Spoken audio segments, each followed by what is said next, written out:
नमस्कार विद्यार्थी मित्रांनो, डीप इकॉनॉमिक्स या यूट्यूब चॅनलमध्ये आपणा सगळ्यांचं हार्दिक स्वागत आहे. आज आपण पाहत आहोत SYBA सेमिस्टर 4चा सायकोलॉजी ऑफ पर्सनल रिलेशनशिप या विषयाचं गटवर्तनाची संकल्पना आणि गटविकासाचे 5 टप्पे त्याचा आपण सिद्धांत अभ्यासणार आहोत. तर विद्यार्थी मित्रांनो, मानव हा सामाजिक प्राणी असल्यामुळे तो एकट्याने न राहता गटात राहणे, काम करणे, संवाद साधणे पसंत करतो. कुटुंब, मित्रमंडळी, कार्यसंघ, संस्था इत्यादी सर्वच ठिकाणी गट अस्तित्वात असतात. या गटांमधील व्यक्तींचे वर्तन, परस्पर संबंध, सहकार्य, संघर्ष आणि निर्णय प्रक्रिया यांचा अभ्यास गट वर्तन या संकल्पनेतून केला जातो. संस्थात्मक कार्यक्षमता वाढवण्यासाठी गट वर्तनाची आणि गट विकासाच्या टप्प्यांची समज अत्यंत महत्त्वाची आहे.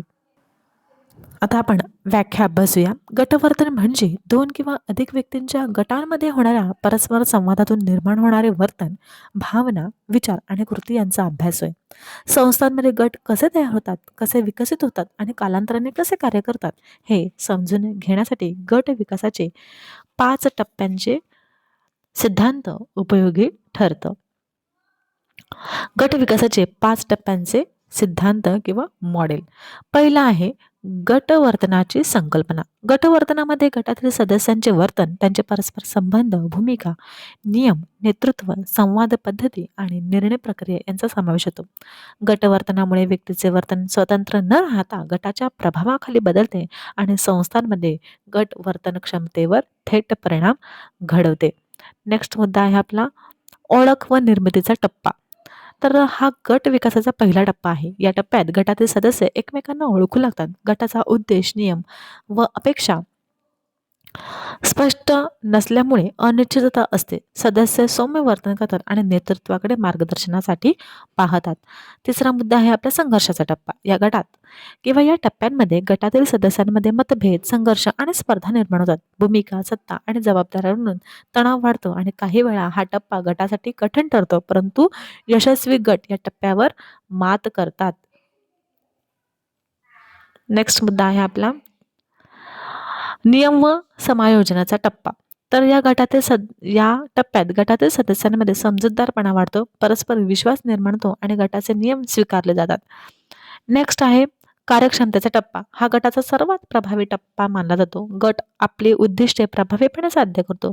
सदस्य आपापल्या भूमिका उत्तमरित्या पार पाडतात. संवाद, सहकार्य आणि उत्पादकता उच्च पातळीवर राहते. नेक्स्ट मुद्दा आहे आपला विघटनाचा टप्पा. तर हा टप्पा अंतिम आहे. गटाचे कार्य पूर्ण झाल्यानंतर गट विघटित होतो.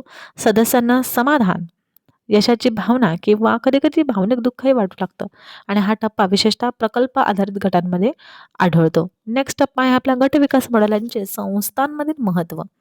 यामध्ये काय म्हटलंय, या मॉडेलमुळे व्यवस्थापकांना गटातील समस्या ओळखणे सोपे जाते. योग्य वेळी योग्य उपाययोजना करून गट कार्यक्षम बनवता येतो.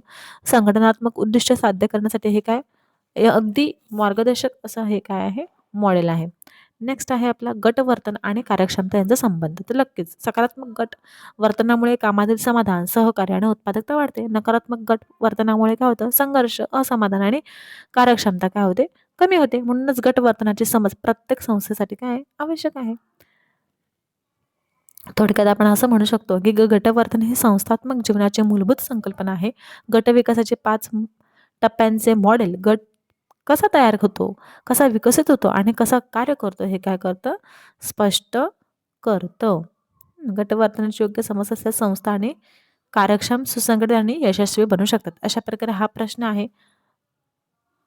तुम्हाला 10 मार्काला हा प्रश्न येऊ शकतो.